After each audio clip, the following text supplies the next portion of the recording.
Today, Scooby-Doo meets Batman and Robin. So yeah, here we have a Scooby-Doo Batman crossover in which the usual gang of vacant dumbasses and their stupid-ass dog stumble upon Batman and Robin and try to foil one of the Joker and the Penguin's plans. Nightscope. We spotted the villains below, so we dropped our Batcage. Sorry we goofed, Shaggy. That's okay. Like it's a pleasure to be captured by good guys for a change. So yeah, this being mostly a Scooby-Doo episode, stuff just happens. Batman just shows up, the Joker and the Penguin just show up. The plot involves the villains kidnapping this dyslexic inventor called Professor Flaky, who hilariously is flaky as fuck. I mean, a flying suit made of rubber.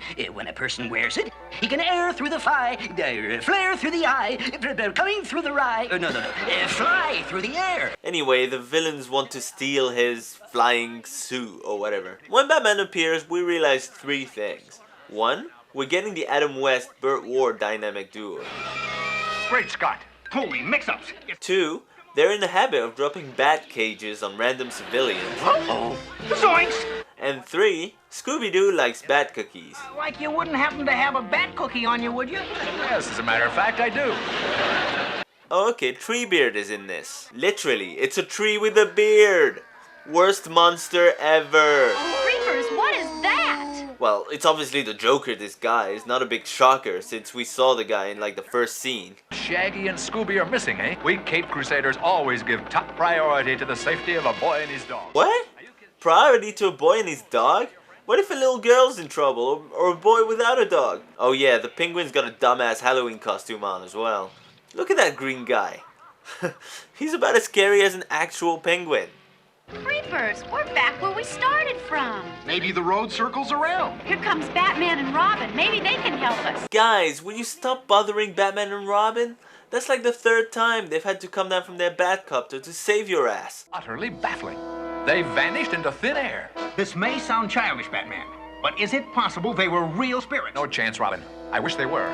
The animation in this is terrible. Look at the Joker's mouth. It just stays open half the time with no sound coming out of it. Bird brain, you mean kinda dumb animal. Look at this.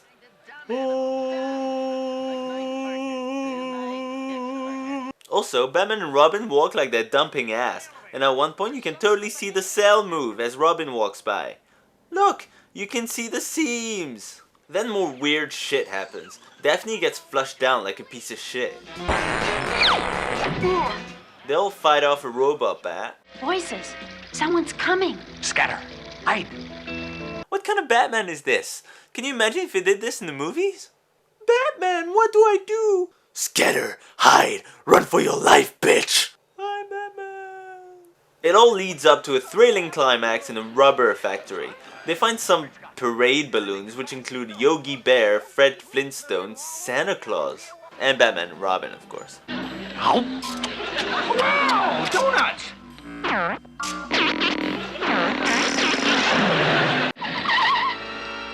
Scooby, for whatever reason, puts on the flight suit, thinking that maybe the buttons make music. Hey, maybe these make music. Fire bursts out of his ass, and he flies up out of control. And after endless shenanigans, somehow Shaggy ends up on the Batman balloon. Anyway, the balloon bursts and finally drops down onto the villains, who are fucking useless by the way. Can't even avoid a giant bat balloon. Get the fuck out of here, will you please?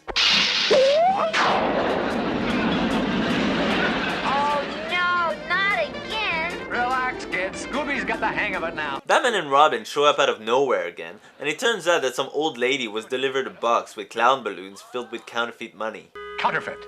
A masterpiece of duplication, except for one tiny slip-up. What's that, Batman?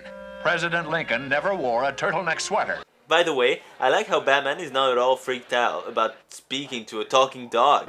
Batman and Robin? Holy Houdini. How can a whole house disappear like that? There must be an explanation. Robin, this could be a case of group hypnosis. Was there really a house? Was there actually a Mrs. Baker? Or was it all some kind of dream? Batman and Robin decide to take the Scooby gang back to the Batcave, but since they can't show them where it is, they decide to blindfold them in what looks so much like they're being taken somewhere really bad to be tortured and shit. Look at this, it's like a scene from Syriana. This is all building up to who is the villain of the episode this time. The Riddler is suspected, but then suddenly, The Joker and the Penguin are just standing there at the window looking down. Man, after so much build-up, that was pretty lame.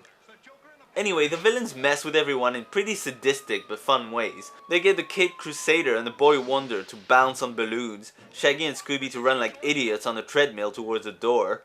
There's nothing for our bat hooks to grab onto. The door's open, you know. I don't get the whole weird invisible thing that goes on at one point. It freaks me out. I don't like it. Look, the hooded man. We'll never catch him. He's on a unicycle. We'll never catch him. He's on a unicycle. The main villain is yet to be unmasked, and since we've only seen one other character in the whole entire episode, I'm guessing... Mrs. Baker didn't vanish. She's been here all the time. Blah-de-blah, everyone's happy, Batman pours some bat cookie shit on the ground and Scooby just eats it mindlessly. It could have been anything. A unicorn, another dog, he just eats. If you like Scooby-Doo and those old Batman cartoons, you won't be too disappointed. Sure, it's dumb. It's so dumb. But it's funny, and even the bad parts are really enjoyable. So as bad as the animation and a lot of the jokes are, and as little sense as it makes, it's a hard one to dislike. We'll never catch him. He's on a unicycle.